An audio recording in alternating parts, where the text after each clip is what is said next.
ಆತ್ಮೀಯ ಕನ್ನಡ ಪಿಕ್ಚರ್ ವೀಕ್ಷಕರಿಗೆ ನಮಸ್ಕಾರ. ನಾನು ಪ್ರವೀಣ್ ಅಂತ. ಏನ್ರಿ ಇವತ್ತು ಪ್ರವೀಣ್ ಬ್ಯಾಕ್ ಟು ಬ್ಯಾಕ್ ವೀಡಿಯೋಗಳ ಮೇಲೆ ವೀಡಿಯೋ ಮಾಡ್ತೀರಂತ ಅಷ್ಟು ಸುದ್ದಿ ಸಿಕ್ಕಿದೆ. ಒಂದೊಂದು ಸುದ್ದಿನೂ ಅಪರಂಜಿ. ಅಂದರೆ ಕನ್ನಡ ಸಿನಿಪ್ರಿಯರಿಗೆ, ಕನ್ನಡ ಸಿನಿಮಾ ಪ್ರೇಮಿಗಳಿಗೆ ಆ್ಯಂಡ್ ಕನ್ನಡ ಸಿನಿಮಾ ಮಾಡ್ತಿರೋರಿಗೆ ಎಲ್ಲರಿಗೂ ಕೂಡ ಇದು ತುಂಬ ಖುಷಿ ಕೊಡುವಂಥ ವಿಷಯಗಳಿವೆಲ್ಲ. ಅಂದರೆ ಇವತ್ತು ಬೆಳಗ್ಗೆಯಿಂದನೂ ತುಂಬ ಒಳ್ಳೊಳ್ಳೆ ಸುದ್ದಿ ನಂಗೆ ಸಿಗ್ತಾಯಿದೆ. ಹಾಗಾಗಿ ಬ್ಯಾಕ್ ಟು ಬ್ಯಾಕ್ ವೀಡಿಯೋಗಳನ್ನ ಮಾಡ್ತಾಯಿದ್ದೀನಿ. ಇನ್ನೊಂದು ವಿಷಯ, ಸೂ ಫ್ರಮ್ ಸೋ ತುಂಬ ದೊಡ್ಡ ಮಟ್ಟದ ಯಶಸ್ಸು ಕನ್ನಡ ಚಿತ್ರರಂಗಕ್ಕೆ ತಂದುಕೊಟ್ಟಂಥ ಸಿನಿಮಾ. ಸೊ 100 ಕೋಟಿಯನ್ನು ಗಳಿಸಬಹುದು ಒಂದು ಸಾಮಾನ್ಯ ಸಿನಿಮಾ. ಅದು ಇಷ್ಟು ಪುಟ್ಟ ಬಜೆಟಲ್ಲಿ ಮಾಡಿರೋಂಥ ಸಿನಿಮಾ. ಕಂಟೆಂಟ್ ಸ್ಟ್ರಾಂಗ್ ಆಗಿದ್ದರೆ, ಸ್ಟೋರಿ ಕರೆಕ್ಟಾಗಿದ್ದರೆ, ಬರವಣಿಗೆ ಚೆನ್ನಾಗಿದ್ದರೆ, ಆಡಿಯನ್ಸ್ ಮನಸ್ಸು ಮಾಡಿದರೆ ಕನ್ನಡ ಮಾರುಕಟ್ಟೆಯಲ್ಲೂ 100 ಕೋಟಿ ಪ್ಲಸ್ಸು ಒಂದು ಸಾಮಾನ್ಯ ಸಿನಿಮಾನು ಮಾಡ್ಬೋದು ಅನ್ನೋದನ್ನು ಈ ಒಂದು ಸಿನಿಮಾ ಮೂಲಕ ತೋರಿಸ್ಕೊಟ್ಟಂಥ ಸಿನಿಮಾ ಸೂ ಫ್ರಮ್ ಸೋ ಇನ್ನೂ ಯಶಸ್ವಿಯಾಗಿ ಪ್ರದರ್ಶನ ಆಗ್ತಾಯಿದೆ. 25 ದಿನ ಕಂಪ್ಲೀಟ್ ಆಗಿದೆ.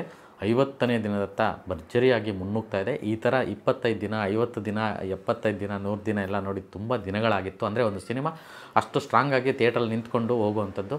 ಸೊ ಸಿಂಗಲ್ ಸ್ಕ್ರೀನ್ಸು, ಮಲ್ಟಿಪ್ಲೆಕ್ಸು ಎಲ್ಲ ಕಡೆಯೂ ಈ ಸಿನಿಮಾ ಅದ್ಭುತವಾಗಿ ಪ್ರದರ್ಶನ ಆಗ್ತಿದೆ. BC ಸೆಂಟ್ರು ಅಂದರೆ ABC ಎಲ್ಲ ಸೆಂಟ್ರು, ತಾಲೂಕು ಲೆವೆಲಲ್ಲಿ ಯಾವುದೋ ಒಂದು ಪುಟ್ಟು ಟೆಂಟಲ್ಲಿ ಹಾಕಿದ್ರೂ ಸಿನಿಮಾ ಭರ್ಜರಿಯಾಗಿ ಪ್ರದರ್ಶನ ಆಗ್ತಿದೆ. ಒಳ್ಳೆ ಕಲೆಕ್ಷನ್ಸ್ ಮಾಡ್ತಿದೆ. ಆ ರೀತಿಯಾದಂಥ ಪ್ರದರ್ಶನವನ್ನು ಕಾಯ್ಕೊಂಡಿದೆ ಇನ್ನೂ ಕೂಡ ಸೂ ಫ್ರಮ್ ಸೋ. ಇದರ ಮಧ್ಯೆ ಒಂದು ಬ್ಯೂಟಿಫುಲ್ ಆದಂಥ ನ್ಯೂಸ್ ಕೇಳ್ಪಟ್ಟೆ. ಜಿಯೋ ಹಾಟ್ಸ್ಟಾರ್ ಅಂದರೆ ಕಲರ್ಸು ಮತ್ತು ಜಿಯೋ ಹಾಟ್ಸ್ಟಾರ್ ಏನು ಆ ಒಂದು ಸಮೂಹ ಇದೆ, ಅವರು ಈ ಸಿನಿಮಾನ ತುಂಬ ದೊಡ್ಡ ಬೆಲೆಯನ್ನು ಕೊಟ್ಟು ಬೈ ಮಾಡಿದ್ದಾರೆ. TV ಸ್ಯಾಟಲೈಟ್ ರೈಟ್ಸು ಹಾಗೆಯೇ ಡಿಜಿಟಲ್ ರೈಟ್ಸು ಎರಡನ್ನೂ ಕೂಡ ತುಂಬ ದೊಡ್ಡ ಮೊತ್ತವನ್ನು ಕೊಟ್ಟಿದ್ದಾರೆ. ಎಷ್ಟಪ್ಪ ಅಂತಂದರೆ 7 ಕೋಟಿ. ಅಂದರೆ ಈ ಟೈಮಲ್ಲಿ ಸಿನಿಮಾಗಳೇ ತೊಗೊಳ್ತಾ ಇಲ್ಲ, TVಗೆ ತೊಗೊಳ್ತಿಲ್ಲ, OTTಗೆ ತೊಗೊಳ್ತಿಲ್ಲ ಅಂತ ಒಂದು ಸಂದರ್ಭದಲ್ಲಿ ಒಂದು ಸಿನಿಮಾವನ್ನು ಇಷ್ಟು ದೊಡ್ಡ ಮೊತ್ತವನ್ನು ಕೊಟ್ಟು ತೊಗೊಳ್ಳೋಂತಹ ಒಂದು ಧೈರ್ಯ ಮಾಡುತ್ತೆ, ಸಾಹಸ ಮಾಡುತ್ತೆ ಅಂದರೆ ಆ ಸಿನಿಮಾಗಿರೋ ತಾಕತ್ತು, ಆ ಸಿನಿಮಾ ಪ್ರೂವ್ ಮಾಡಿರುವಂತಹ ಗತ್ತು ಅಂತಲೇ ಹೇಳಿದ್ರೆ ತಪ್ಪಾಗಲ್ಲ. ಯಾಕೆಂದರೆ ಅಷ್ಟರ ಮಟ್ಟಿಗೆ ಆ ಸಿನಿಮಾ ಒಂದು ಮೋಡಿಯನ್ನು ಮಾಡಿದೆ, ಇಡೀ ಪ್ರೇಕ್ಷಕ ವರ್ಗವನ್ನು ಸೆಳೆದಿದೆ. ಯಾವಾಗ ಈ ಸಿನಿಮಾನ ಅಂದರೆ ಹೆಂಗೆ ಕೇಳಿದ್ದಾರೆ ಅಂದರೆ, ನಾನು ಯಾರೋ ಮೊನ್ನೆ ಒಬ್ಬರು ಬಸ್ ಸ್ಟಾಪಲ್ಲಿ ನಿಂತ್ಕೊಂಡು ಹಿಂಗೆ ಏನೋ ಮಾತಾಡ್ಬೇಕಾದ್ರೆ ಅವ್ರು ಹೇಳಿದ್ರು, ಸರ್ ಆ ಸಿನಿಮಾ ತುಂಬ ಚೆನ್ನಾಗಿದೆ, ನೀವು ಸಿನಿಮಾ ನೋಡ್ತೀರಾ ಸರ್? ಇಲ್ಲ ಸರ್, ನನ್ನ ಸಿನಿಮಾಗಳು ನೋಡು ಒಂದು 8 ವರ್ಷ ಆಗಿದೆ ಸರ್. ನನ್ನ ಮಗನ ನಮ್ಮನ್ನು ಯಾವುದೋ ಒಂದು ಪಿಕ್ಚರ್ ಕರ್ಕೊಂಡು ಹೋಗೋಣ ಅಂತಿದ್ದೆ, ಬಟ್ ಇದು ಯಾವುದೋ ಸಿನಿಮಾ ಸಿಕ್ಕಾಪಟ್ಟೆ ಇದು ಮಾಡ್ತೀನಿ ಅಂತಲ್ಲ ಸರ್, ಆ ಸಿನಿಮಾಗೆ ಹೋಗ್ಬೇಕು ಸರ್ ಅಂತ. ಅಂದರೆ ಯಾರ್ಯಾರು ಸಿನಿಮಾ ನೋಡೋದೇ ಬಿಟ್ಟಿದ್ರೋ ಅಥವಾ ಸಿನಿಮಾ ನೋಡಲ್ವೋ ಅಂಥವ್ರ ಬಾಯಿಗೂ ಅಂಥವ್ರ ಕಿವಿಗೂ ಈ ಸಿನಿಮಾ ಬಂದಿದೆ ಅಂತಂದರೆ ಲೆಕ್ಕ ಹಾಕೊಳ್ಳಿ ಅದು ಇನ್ಯಾವ ಲೆವೆಲ್ಗೆ ಮೋಡಿ ಮಾಡಿದೆ ಅಂತ.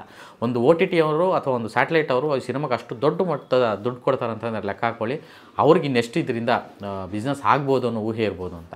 ಸೊ ಒಂದು ಒಳ್ಳೆ ಸಿನಿಮಾ ಬಂದಾಗ, ಒಂದು ಸ್ಟ್ರಾಂಗ್ ಸಿನಿಮಾ ಬಂದಾಗ ಎಲ್ಲ OTTನವರು ತೊಗೋತಾರೆ, ಎಲ್ಲ ಸ್ಯಾಟಲೈಟ್ ಅವರು ತೊಗೋತಾರೆ, ಎಲ್ಲರೂ ತೊಗೋತಾರೆ. ಸೊ ಫಸ್ಟ್ ಆಫ್ ಆಲ್ ಆ ಸಿನಿಮಾ ತುಂಬ ಚೆನ್ನಾಗಿರಬೇಕು ಆ್ಯಂಡ್ ಆಡಿಯನ್ಸ್ ನೋಡಿ ಮೆಚ್ಚಿರಬೇಕು, ಅವರು ಸರ್ಟಿಫೈ ಮಾಡಬೇಕು ಅನ್ನೋದಕ್ಕೆ best example Su from so.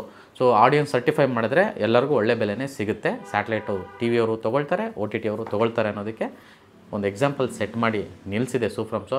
ತುಂಬ ದೊಡ್ಡ ಖುಷಿ ರೀ. ಈ ಸಿನಿಮಾದು ಬಿಗಿನಿಂಗಿಂದ ಕೂಡ ಪ್ರಚಾರ ಮಾಡೋದ್ರ ಜೊತೆಗೆ ಒಂದಷ್ಟು ಅಪ್ಡೇಟ್ಗಳನ್ನು ಪದೇ ತುಂಬ ಖುಷಿಯಿಂದ ಒಂದು ತುಂಬ ಪಾಸಿಟಿವ್ ಆಗಿದೆ ಈ ಒಂದು ಸಿನಿಮಾ ವಿಷಯ. ಪ್ರತಿ ಸಲ ಮಾತಾಡ್ಬೇಕಾದ್ರೂ ಅಷ್ಟೇ ಎನರ್ಜಿ ಬರುತ್ತೆ.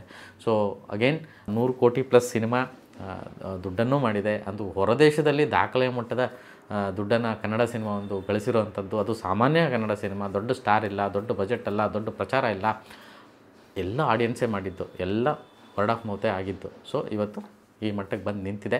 ಅಂದಹಾಗೆ ಈ ಸಿನಿಮಾ ಮಲಯಾಳಮಲ್ಲೂ ಕೂಡ ಯಶಸ್ವಿಯಾಗಿ ಪ್ರದರ್ಶನ ಆಗ್ತಿದೆ, ತೆಲುಗಲ್ಲೂ ಕೂಡ ಹೋಗ್ತಾ ಇದೆ. ತಮಿಳಿಗೆ ಸಿನಿಮಾನ ರೀಮೇಕ್ ಮಾಡ್ತಾರಂತೆ. ಸೊ ತಮಿಳಿಗೆ ರೀಮೇಕ್ ಮಾಡೋದಕ್ಕೆ ನಮ್ಮದೇ ನಿರ್ಮಾಪಕರು, ನಿಮಗೆಲ್ಲ ಗೊತ್ತಿರೋ ಹಾಗೆ ರಾಜ್ಕುಮಾರ್ ಅವರು ಸಾಕಷ್ಟು ಸಿನಿಮಾಗಳನ್ನು ಕನ್ನಡದಲ್ಲಿ ಪ್ರೊಡಕ್ಷನ್ ಮಾಡಿದ್ದಾರೆ. ಪುನೀತ್ ರಾಜ್ಕುಮಾರ್ ಅವರ ಮ್ಯಾನೇಜರ್ ಕೂಡ ಆಗಿದ್ದರು. ಹಾಗೆಯೇ ಮೈನಾ ಸಿನಿಮಾ ಪ್ರೊಡ್ಯೂಸರ್ ಅಂತ ಹೇಳಿದ್ರೆ ನಿಮಗೆಲ್ಲರಿಗೂ ಗೊತ್ತಾಗುತ್ತೆ. ರೀಸೆಂಟ್ಲಿ ಕನ್ನಡಿಗ ಅಂತ ರವಿಚಂದ್ರನ್ ಅವ್ರದ್ದು ಇನ್ನೊಂದು ಸಿನಿಮಾ ಮಾಡಿದರು. ಹಾಗೆಯೇ ರವಿ ಬಸ್ರೂರವರೊಟ್ಟಿಗೆ ಸಾಕಷ್ಟು ಸಿನಿಮಾಗಳನ್ನು ಮಾಡಿದರು. ಮೊನ್ನೆ ವೀರಚಂದ್ರಹಾಸ ಸಿನಿಮಾ ಕೂಡ ಅವರು ಪ್ರೊಡ್ಯೂಸ್ ಮಾಡಿದರು. ತಮಿಳಿನ ವರ್ಷನ್ ರೀಮೇಕ್ ರೈಟ್ಸನ್ನು ಆಲ್ರೆಡಿ ಖರೀದಿಸಿದ್ದಾರೆ ಅಂತ ಕೇಳ್ಪಟ್ಟಿದ್ದೀವಿ. ತಮಿಳಲ್ಲಿ ಈ ಸಿನಿಮಾ ರೀಮೇಕ್ ಆಗ್ತಿದೆ. ಹಾಗೆಯೇ ಅಜಯ್ ದೇವ್ಗನ್ ಅವರು ಹಿಂದಿಯಲ್ಲಿ ಸಿನಿಮಾ ನೋಡಿರೋದ್ರಿಂದ ಅಲ್ಲೂ ಕೂಡ ಇದರ ರೀಮೇಕ್ ಡಿಸ್ಕಷನ್ಸ್ಗಳು ಆಗ್ತಾ ಇದ್ದಾವೆ. ರೀಮೇಕ್ ಆಗುತ್ತೆ ಅಂತ ಕೂಡ ಹೇಳಲಾಗ್ತಿದೆ. ಹಾಗೇನಾದರೂ ಆದರೆ ಇನ್ನೊಂದು ಮೈಲಿಗಲ್ಲು ಈ ಸಿನಿಮಾ ಸ್ಥಾಪಿಸುತ್ತೆ ಅಂತ ಹೇಳೋದ್ರಲ್ಲಿ ತಪ್ಪೇ ಇಲ್ಲ. ಸೊ ಇಲ್ಲಿವರೆಗೂ ಸೂ ಫ್ರಮ್ ಸೋ ಇಷ್ಟು ವಿಷಯ ಬಂದಿದೆ. ಆ್ಯಂಡ್ ಇನ್ನೊಂದು ಮೇಜರ್ ಅಪ್ಡೇಟು, ಸುಮಾರು ಜನ ಕಮೆಂಟ್ಸ್ ಆಗ್ತಿದ್ರು, OTTಗೆ ಯಾವಾಗ ಬರುತ್ತೆ, ಯಾವಾಗ ಇದು ಟೆಲಿಕಾಸ್ಟ್ ಮಾಡ್ತಾರೆ TVಯಲ್ಲಿ ಅಂತ. ಸೊ ಎಲ್ಲರಿಗೂ ಒಂದು ಇವಾಗ ಆಲ್ರೆಡಿ ಕಲರ್ಸಲ್ಲೇ ಬರುತ್ತೆ. ಇದು ಜಿಯೋ ಹಾಟ್ಸ್ಟಾರ್ ಅವರೇ ಈ ಸಿನಿಮಾನ ತೊಗೊಂಡಿದ್ದಾರೆ.